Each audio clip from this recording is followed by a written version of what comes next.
One side ലവിനെ പറ്റി പറയുമ്പോൾ one side love ഭയങ്കര സ്ട്രെയിഞ്ച് ആണ്. കാരണം എന്താണെന്ന് വെച്ച് കഴിഞ്ഞാൽ നിങ്ങൾക്ക് ആ എല്ലാം ഫീൽ ചെയ്യാൻ പറ്റും. നിങ്ങൾ ആ വ്യക്തി ഭയങ്കര ഡീപ്പായിട്ട് കെയർ ചെയ്യുന്നുണ്ടാവും. അവരുടെ ഓരോരോ ഡീറ്റെയിൽസ് നിങ്ങൾ നോട്ടീസ് ചെയ്യുന്നുണ്ടാവും. അവരെങ്ങനെയാണ് സംസാരിക്കുന്നത്, അവരെങ്ങനെയാണ് നടക്കുന്നത്, എങ്ങനെയാണ് ചിരിക്കുന്നത്, അവർ നിങ്ങളുടെ പേരെങ്ങനെയാണ് പറയുന്നതെന്ന് പോലും നിങ്ങൾ നോട്ടീസ് ചെയ്യുന്നുണ്ടാവും. പക്ഷേ ഇതിൽ ഏറ്റവും ഹാർഡസ്റ്റ് ആയിട്ടുള്ള പാർട്ട് എന്താണെന്ന് അറിയോ? ആ വ്യക്തിക്ക് ഇതൊന്നും ഫീൽ ചെയ്യുന്നുണ്ടാവില്ല.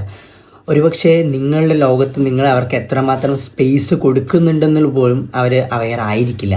നിങ്ങൾ ഭയങ്കര സൈലൻ്റ് ആയിട്ടിരിക്കും. നിങ്ങളിഷ്ടം നിങ്ങളെ പറയില്ല. അതിൻ്റെ റീസൺ എന്താണെന്ന് ചോദിച്ചു കഴിഞ്ഞാൽ നിങ്ങൾ വീക്ക് ആയതുകൊണ്ടല്ല, മറിച്ച് കാര്യങ്ങൾ ഓക്വേർഡ് ആക്കണ്ടെന്ന് വെച്ചിട്ടാണ്. പക്ഷേ ഈ വൺ സൈഡ് ലവിൻ്റെ ഡീമെറിറ്റ് എന്താണെന്നറിയോ?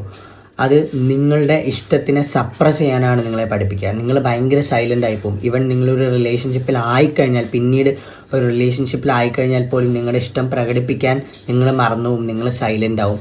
അത് ഭയങ്കരമായിട്ട് പ്രശ്നമാകും. അപ്പോൾ വൺ സൈഡ് ലവ് എന്ന് പറയുന്ന ഒരു പെർട്ടിക്കുലർ ടൈം കഴിയുമ്പോൾ ഡെഫിനറ്റ്ലി എന്ത് ചെയ്യണം, ഡ്രോപ്പ് ചെയ്യേണ്ട ഒരു സംഭവം കൂടിയാണ്. അത് വർക്കൗട്ട് ആയില്ല എന്നുണ്ടെങ്കിൽ.